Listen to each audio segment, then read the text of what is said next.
So, I have a great pleasure to introduce to you a really amazing young man. Before I introduce him, I want to just tell you about a picture I took in 2011. In 2011, I took a picture of the whole southern continent of Africa, and I tweeted this picture down from space. And the reason why I tweeted it is because in this picture, the entire southern half of the continent was engulfed in smoke from slash and burn agriculture, and this smoke rose all the way up to the limits of the atmosphere. And so I want to introduce you to Joseph Mwakima, and he is an amazing young man that realizes that even though we have many, many different problems facing our planet, we can't attack these problems individually. They have to be dealt with in the whole ecosystem that is our planet. So he understands that you can't just tell people not to create deforestation. You can't tell people that they can't have a charcoal business. You have to give them viable alternatives. And so he is one of these amazing people that are making use of the, last time I checked, about $120 billion a year carbon credit market to create viable alternatives to some of the problems facing our planet, including deforestation. So Joseph started, or works for a company called Wildlife Works. They have a program called REDD, R-E-D-D, and that stands for Reducing Emissions from Deforestation and Forest Degradation. And he has seen firsthand the effects of climate change in his country and his area, and he is doing something about it. He is being proactive about it. So I want to introduce you to Joseph Mwakima. Hey.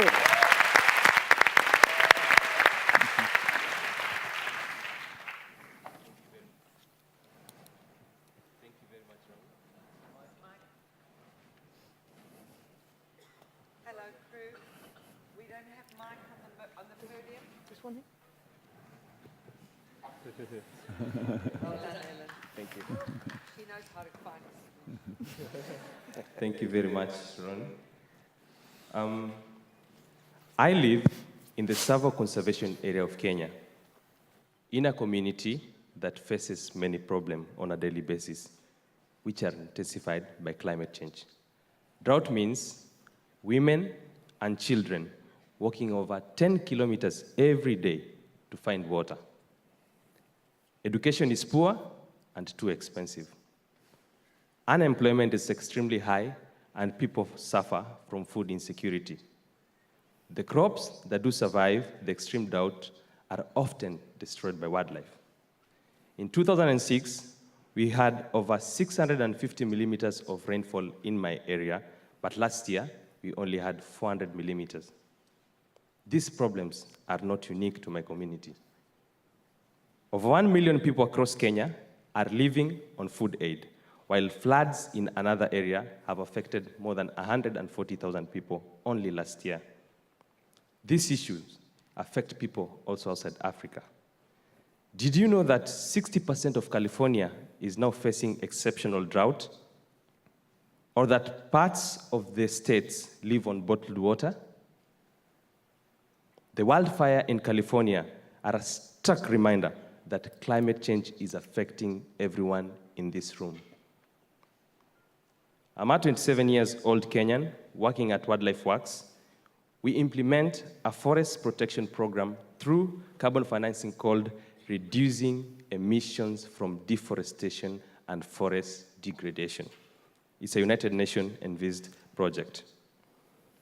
Forests are essential to human health and livelihoods by cleaning the air that we breathe, providing the water that we drink, and producing the food that we eat. Forests are also home to countless species of vital plants and animals. However, we continue to burn them down. Tropical forests are destroyed at a rate of 36 football fields per minute in an area 15 times the size of Dublin every day. Deforestation is now the second largest source of climate change greenhouse gas emission, second only to fossil fuels. There is no country when it comes to Earth's atmosphere What happens in Kenya will definitely affect you in Ireland. By conserving nearly 500,000 hectares of dryland forest in our Kasigo Corridor Red Plus project in rural Kenya, we generate carbon credits or offsets. We sell to individuals and companies who voluntarily offset their unavoidable emissions. So far, carbon revenue has paid fees for over 2,500 students to attend secondary school and university, allowed us to implement 6 water projects and build 18 schoolrooms and other educational facilities.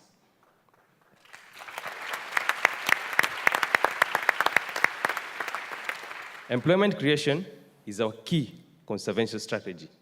We provide over 350 jobs through operational greenhouse sustainable industry, such as the Eco Clothing Factory and Organic Greenhouse. So my role at Wildlife Works is to educate and create awareness about environmental conservation and the links between deforestation and climate change amongst our community. We encourage our community to protect the forest for their own benefit. We use different ways to communicate what role they play in mitigating climate change. It's always important to adapt your message according to your audience. Many people cannot read or write in my community, so I organize film shows and informal open-air meetings. For the young people, I organize plays and workshops in the local schools. One of the best ways to educate the youth is through football matches. We organize tournaments in every 4 months, and we have discussion before, during, and after the matches. In one tournament, I can reach over 400 young people. Today, I'm calling on all of you to reduce your carbon footprints and support the protection of forests. By protecting our forests and creating awareness through education, we are protecting our future and our children's future. Let us all find ways to educate actions with our colleagues, communities, and fellow citizens. We can no longer deny the role that forests plays in our lives and the role they play against climate change. Thank you very much.